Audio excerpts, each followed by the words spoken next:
when the Manson murders happened, Cass was subjected to particularly intensive questioning by the police. Apart from having known the victims, which half of Hollywood society could equally have laid claim to, Cass was further implicated by association. When the bodies of the victims had been discovered, the police had found the words pig blurrily scrawled on the wall of the house in blood. John Phillips had informed the police the widely circulating theory that what had been written was in fact Pick, in reference to Pick Dawson. Some believed this could directly point to his guilt. Both Dawson and Billy Doyle were known to have been regular guests at Cielo Drive during the summer, and as Dawson was already well known to the police, Cass was once again called into account for his whereabouts. For all his bravado, Dawson, however, seemed unlikely to have carried out a series of murders of this ferocity. Besides, Cass had no idea where Dawson was, and if she had, it is unlikely that she would have told the police. The other major rumour ricocheting through Hollywood Hills, which is still cited by many, all of these years on, concerned Billy Doyle. It was known at the time that Sebring and Frykowski had a penchant for cruising Sunset Strip and bringing home young men. After drugging them, they would tie them up and film them. Some weeks before the murders, as the tale goes, they had a spectacular falling out with Doyle over a business deal gone sour and decided to exact revenge, not only by doing what they usually did to their pickups, but by flogging him in front of an invited audience.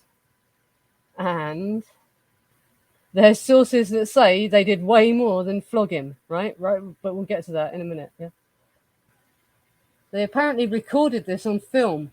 The story then goes that when Doyle realised what had happened, he was, according to Monkey Peter Tork, who was living in the canyons at the time, murderous, raging. Doyle insisted he would kill Folger and Frykowski. Wary that he might carry out his threat, a similarly macho friend chained him to a tree in Cass's garden to calm him down, before hauling him onto a plane out of the country. In the light of Doyle's oft-repeated claims that he had killed a man and his overall hardcore machismo stance, it is easy to understand how an episode like this might have been considered sufficient motive for him to have committed the murders. If they were going to do that to Billy, says Tork, they wanted to die. That was death-provoking. It was a murderously dangerous thing to do.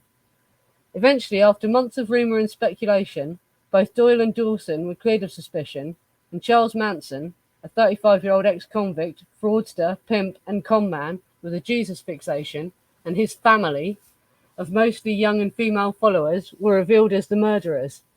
Manson had a talent for attracting the young and the dispossessed, and somehow managed to almost brainwash his acolytes into accompanying him on his nihilistic quest for supposed salvation and power through murder.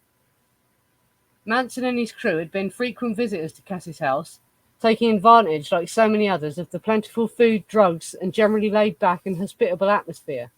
But Cass was not the only one who had played host to him and his acolytes, unaware of what would ensue.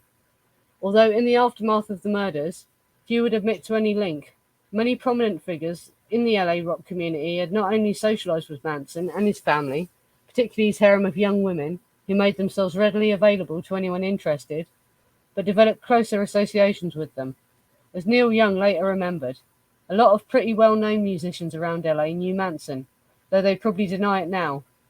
The girls were always around too. They'd be right there on the couch with me singing a song. The Beach Boys, Dennis Wilson in particular, had welcomed them into his life and taken steps towards helping Manson in his attempts to attain a record deal, and his subsequent failure to do so was at one point considered a motive for the murders. But prior to that, Manson and co. would have seemed like no more than yet another of LA's umpteen crews of nomadic hippies, sitting around smoking, playing the guitar, and hanging out at other people's houses.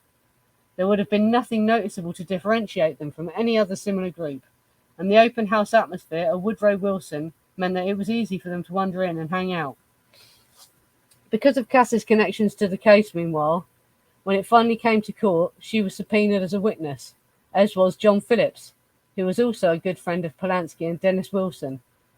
The police had found sheet music to the Mamas and Papas Straight Shooter propped up on the music holder of the baby grand piano in the living room of Cielo Drive when the bodies had been found, which seemed to link Phillips to the case. Eventually, as the true facts came to light, Cass and John were both cleared of any involvement.